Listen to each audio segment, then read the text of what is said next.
Assalamualaikum. Ketemu lagi dengan Talita di Santrin Beling.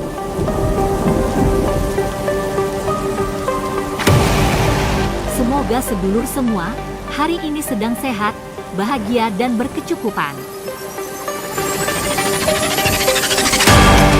Yang hari ini sedang tidak bahagia, sedang tidak sehat, sedang tidak berkecukupan, Talita doakan, insya Allah besok keadaan berubah, jadi sehat, bahagia dan berkecukupan. Amin.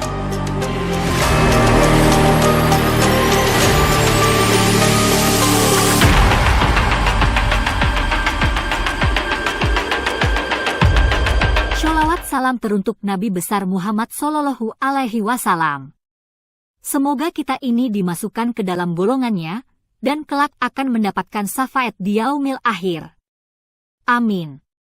Dijauhkan dari sifat yang tidak disukai Allah Subhanahu wa Ta'ala dan Nabi-Nya. Amin. Masih ingatkah dengan yang ngaku habaib satu ini? Rupanya saat ini sedang bermasalah, sedang tidak baik-baik saja. Kita simak saja bareng yuk videonya. Tapi sebelum tonton, subscribe dulu ya. Assalamualaikum warahmatullahi wabarakatuh. Bismillahirrahmanirrahim. Alhamdulillahi rabbil alamin. Ibadallah, saya ingin menyampaikan di dunia ini yang berani mengaku sebagai cucu Nabi itu ya Pak Alwi. Klan-klan yang lain, bahkan di Quraisy yang notabene menjadi kawasan perjuangan, kawasan kelahiran Nabi, itu pun tidak ada dari komunitas mereka yang menyebut sebagai cucu Nabi secara publik. Dan di mana di negara-negara Muslim terbesar nggak ada yang mempublikasikan sebagai cucu Nabi. Bahkan masuk dalam mimbar dakwah. Dan memang basis pengakuan sebagai cucu Nabi masuk ke dalam wilayah publik dengan beberapa pola glorifikasi yang ada yang mengarah kepada sistem pemaksuman. Itu memang ya hanya ada di klan Pak Alwi. Meskipun kalah dengan realitas. Misalnya mereka akan mati dalam keadaan husnul khotimah. Dan mereka tidak akan pernah kafir misalnya. Tapi dari klan ini juga ada yang menjadi pendeta misalnya, menjadi pastor misalnya. Dan tidak sedikit juga yang melakukan perbuatan-perbuatan yang saya sebut secara lembut kontrari salah. Isi dari kata kontrari salah ini ya variatif sekali. Yang kita nggak bisa mengungkap, yang itu semuanya bisa diikuti di sosial media. Terlalu kasar kalau saya yang menyebutkan. Tapi kalau itu sudah menjadi fenomena publik, kan publik sendiri yang sudah membaca. Tidak kapasitas saya dalam konteks akademik memaparkan itu semua. Toh secara realitas masyarakat bisa membaca bagaimana perkembangan sosial media mensoroti iklan Pak Alwi. Mengapa mereka ini menjadi sorotan sosial media? Karena klan yang berani paling arogan, klan yang paling berani arogan secara publik dengan identitas klan Pak Alwinya ini. Di negeri ini banyak klan, tapi nggak ada yang arogan. Yang arogan secara publik, yang sok mulia, menempatkan diri sebagai sosok yang elit, istilah kelasnya itu minta di kelas Aryakan, katakan begitu. Itu hanya dari klan Pak Alwi. Lah, saya yang ingin menjadi fokus kajian saya ini, klan Pak Alwi memang sangat kuat memegang ras. dan bahkan sangat kuatnya berpegang pada ras Ba'alwi ini sampai dalam konteks aktualisasi dalam wilayah sistem sosial, maka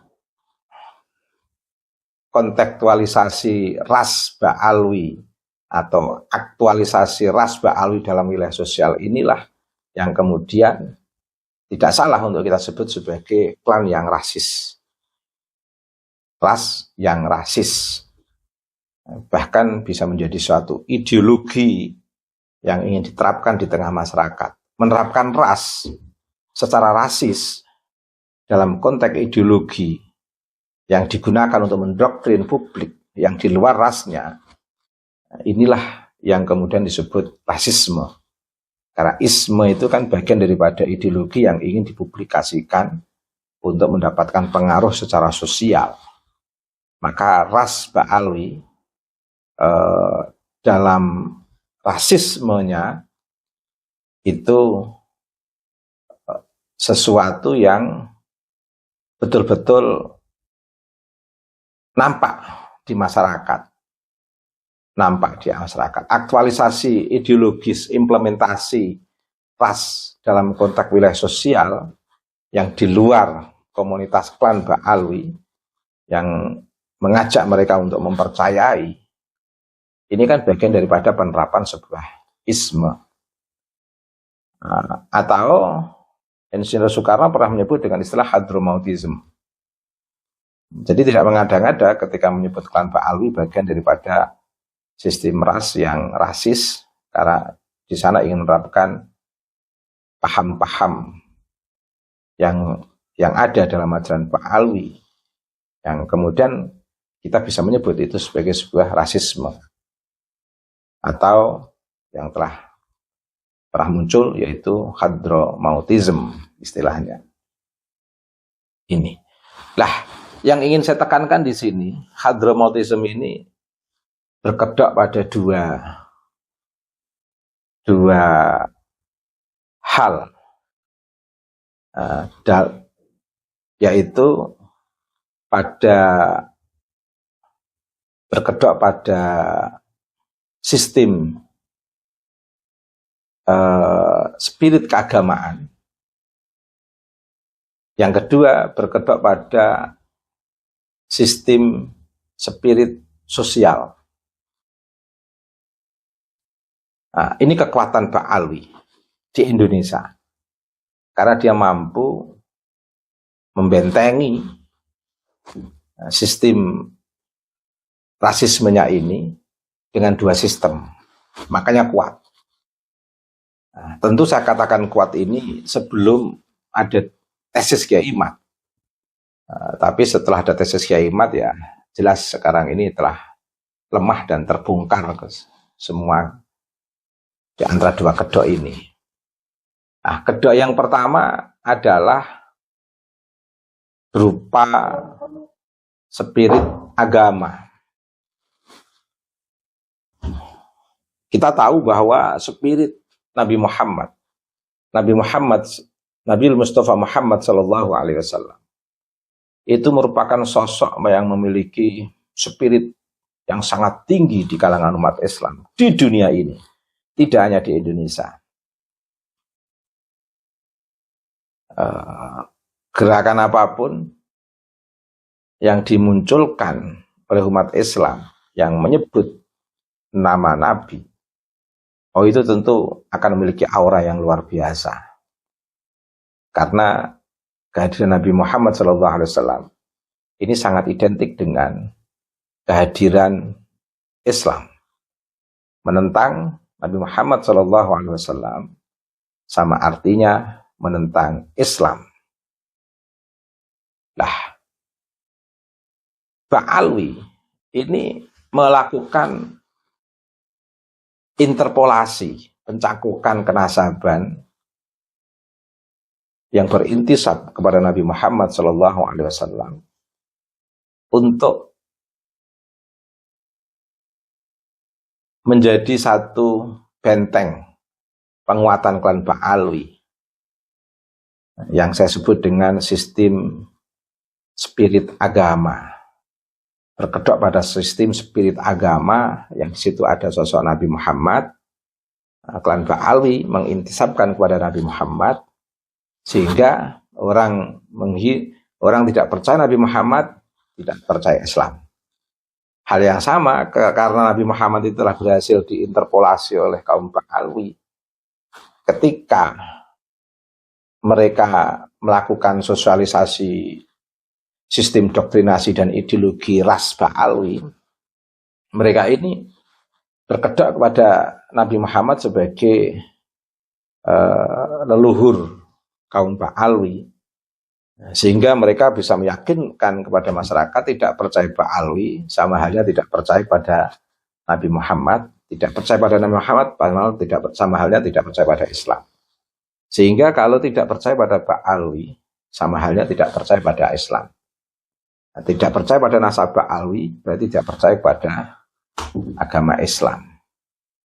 Sehingga siapapun yang mengkritik kenasaban Ba'alwi tidak segan-segan dari mereka. Ada yang mengatakan akan mati dalam keadaan kufur atau mati tidak dapat syafaat Nabi Muhammad SAW. Sehingga dalam posisi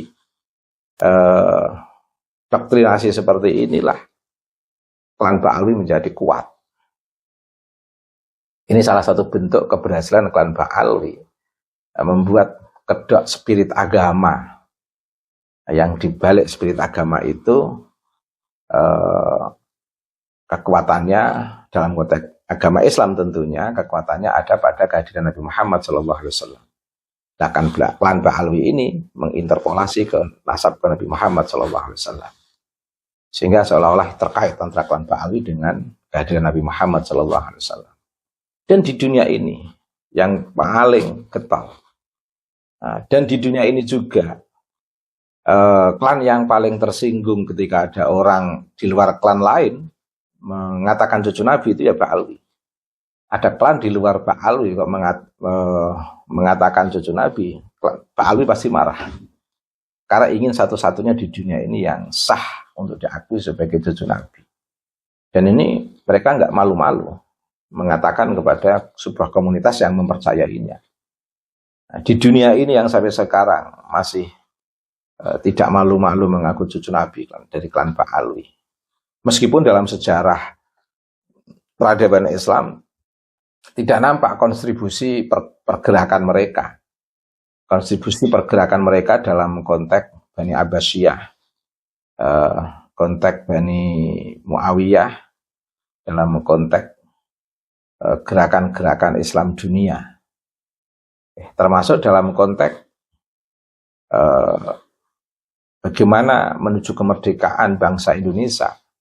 Mereka nggak nampak pergerakan-pergerakan bersama pribumi untuk mempertahankan kemerdekaan dari sistem penjajahan kolonial Belanda. Pertama, klan Ba'alwi kuat karena berkedok pada sistem spirit agama yang di situ dalam konteks ini adalah agama Islam, yang kekuatan agama Islam adalah kehadiran Nabi Muhammad. Lah Ba'alwi mencangkok, menginterpolasi, mencangkokkan nasab klan Ba'alwinya kepada Nabi Muhammad SAW. Kekuatan pertama klan Ba'alwi di negeri ini. Kekuatan kedua, klan Ba'alwi berkedok pada sistem spirit sosial. Nah, kekuatan masyarakat sosial negeri ini itu kan pada tokoh-tokoh pribumi. Wali Songo. Ini kan kekuatan spirit sosial masyarakat Nusantara, Wali Songo ini. Nah, kemudian diakui Wali Songo, tapi tidak mengakui cucunya. Ini pun karena ini sistemnya sistem spirit sosial, ya pengakuannya ya pengakuan untuk kedok sosial saja. Tapi tidak akan diakui secara resmi. Contoh misalnya Wali Songo diakui sebagai bagian daripada Ba'alwi. Tapi itu disampaikan ke publik, kepada masyarakat Indonesia untuk membuat biar klan Ba'alwi itu kuat di hadapan masyarakat Indonesia. Atau sebaliknya, masyarakat Indonesia biar mengakui keberadaan klan Ba'alwi. Karena masyarakat Indonesia Nusantara ini kan sangat kuat dengan kehadiran Wali Songo.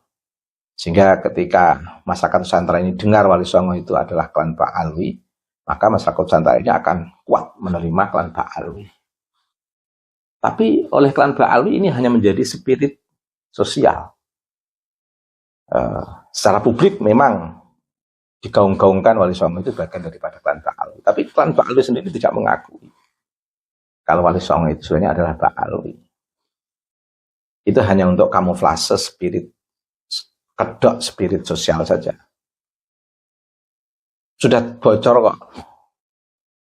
Pengakuan mereka terhadap Wali Songo itu kan dari perspektif sejarawan, bukan dari perspektif nasabah yang dianggap memiliki kualifikasi kenasaban di kalangan klan Ba'alwi.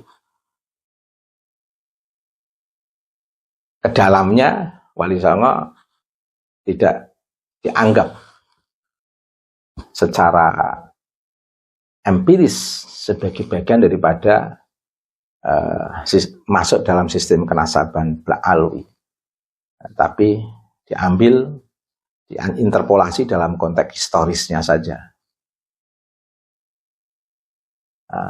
Jadi sebenarnya klan Ba'alwi sendiri itu tidak total menerima Wali Songo, itu tidak total, hanya untuk mengelabui sistem sosial saja, kedok sistem sosial, spirit sistem sosial, untuk mengelabui masyarakat publik biar menambah mengagumi klan Ba'alwi sebagai cucu Nabi dalam interpolasi klan Ba'alwi itu.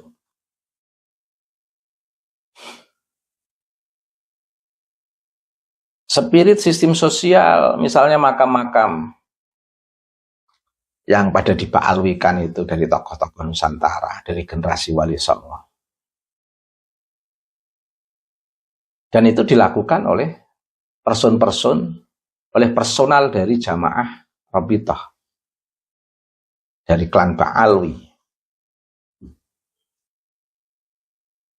Nah, tapi kemarin jelas, begitu masyarakat melakukan protes makam-makam leluhur Nusantara yang telah diba'alwisasikan, muncul pernyataan Taufik Assegaf seolah-olah mengelak itu hanya olah orang-orang yang tidak bertanggung jawab.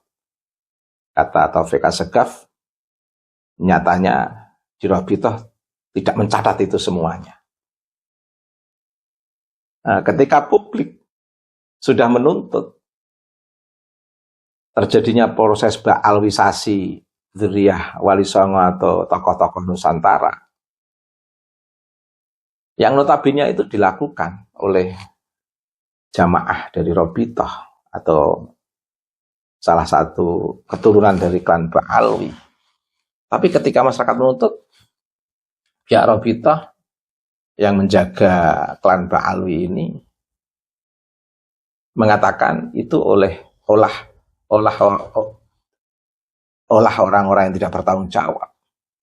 Tapi pertanyaannya, mengapa sebelum munculnya gerakan masyarakat menuntut atas ba'alwisasi makam-makam leluhur Nusantara, Rabithah diam saja, padahal itu dilakukan oleh personal dari Rabithah, oleh sosok dari Rabithah, min abna'i Ba'alwi,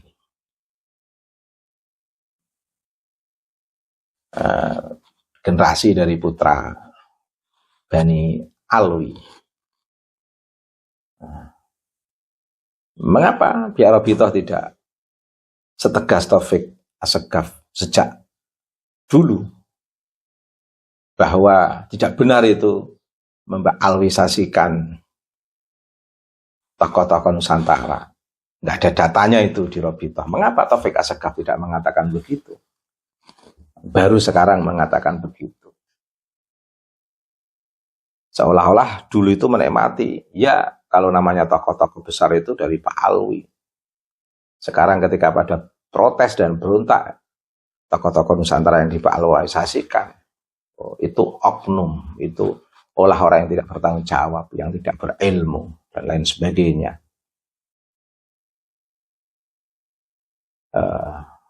Seolah-olah ini kesalahan sosok yang dari klan Ba'alwi, yang Taufik Segaf tidak menyebutkan orang itu. Tapi publik tahu kalau yang melakukan pembelokan makam-makam leluhur itu adalah Habib Lutfi bin Yahya, termasuk yang terkait dengan KRT Sumodiningrat dan beberapa makam yang lainnya yang sudah diketahui secara publik.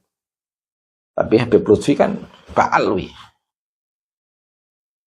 Habib Lutfi kan Ba'alwi.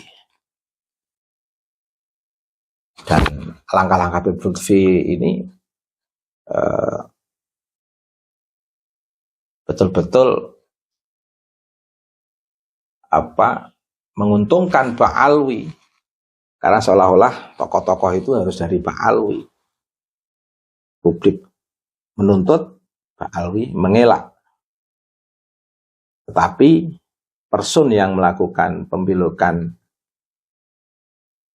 makam ini, yang memba'alwisasikan ini, semua tahu ini dari Ba'alwi, tokohnya ini. Tokoh intelektual memba'alwisasikan makam-makam leluhur ini diketahui dari Ba'alwi. Meskipun dari pihak Robitoh mengelak itu bukan inisiatif Ba'alwi lah, wong yang di Robitoh juga nggak ada catatan itu semua. Tapi real tokoh ini kan dari jamaah atau dari Ba'alwi.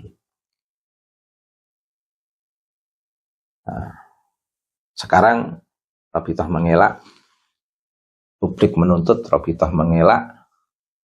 Nah, yang melakukan masih diam 1000 bahasa, yang melakukan pembelokan ini.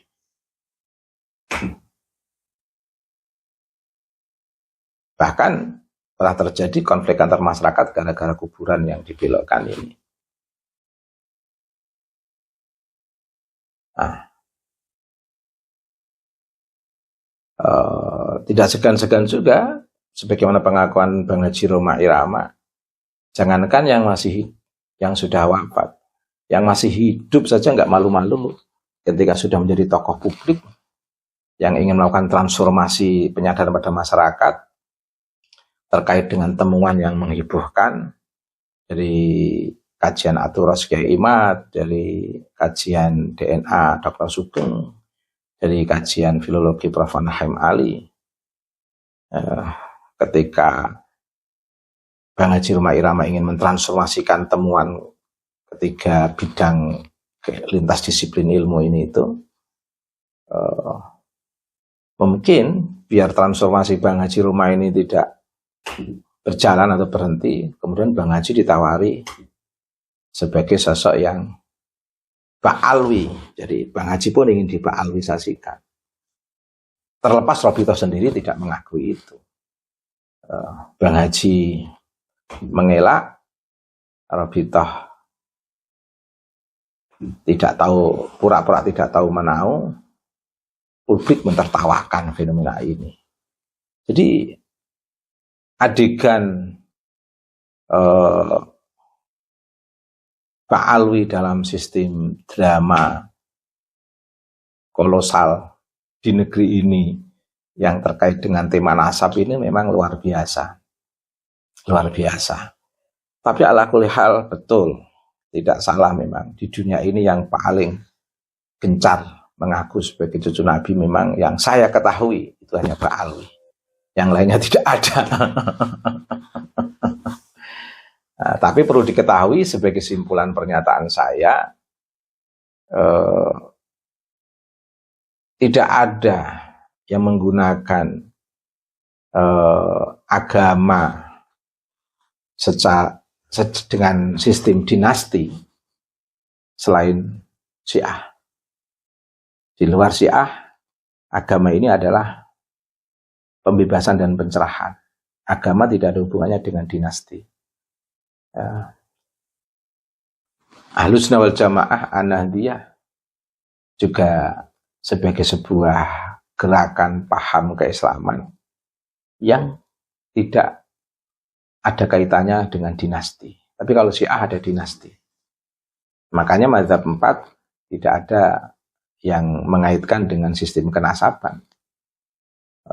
Ulama Sufi, Syekh Abu Hamid Al-Ghazali dan Syekh Abu Qasim Junaid Al-Baghdadi tidak dikaitkan dengan isu kenasaban. Ulama kalam, Syekh Abu Hasan Al-Asy'ari dan Syekh Abu Mansur Al-Maturidi tidak dikaitkan dengan isu kenasaban. Mazhab 4 tidak dikaitkan dengan isu kenasaban. Nah, semuanya dikaitkan dengan isu keilmuan dan ketakwaan untuk pembebasan dan pencerahan. Yang mengaitkan dengan isu kenasaban itu hanya Pak Alwi. Dan kalau ditarik dalam sejarahnya, memang yang mengaitkan Islam dengan isu kenasaban itu hanya Syiah.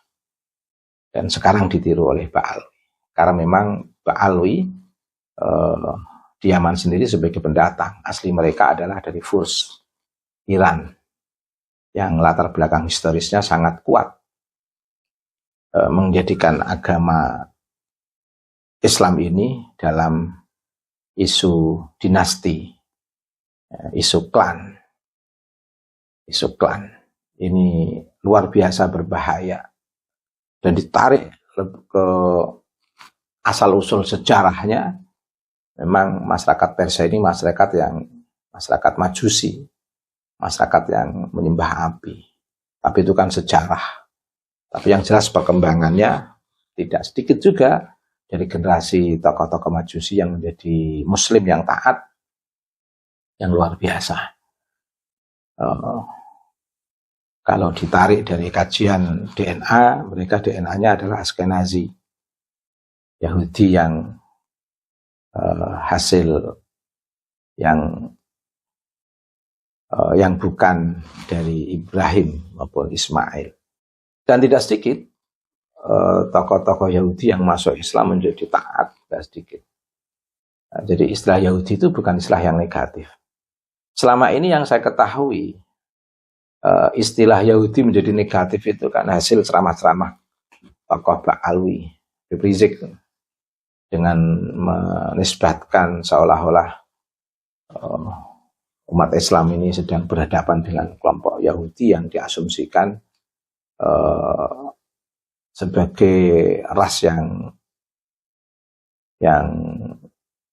negatif, seolah-olah person dari masyarakat Yahudi ini adalah sosok-sosok yang jelek. Padahal tidak semua orang Yahudi jelek. Banyak tokoh-tokoh Yahudi yang jadi ulama juga. Nah, kalau diambil dari latar belakang ras Yahudi. Jadi tidak semuanya jelek. Tidak semuanya jelek. Yang selalu mengidentikan setiap yang negatif itu dari komunitas Yahudi, malah sekarang ini DNA-nya DNA Yahudi, kan jadi repot ini. Terima kasih. Wallahul muwaffiq ila aqwamit thoriq. Wassalamualaikum warahmatullahi wabarakatuh.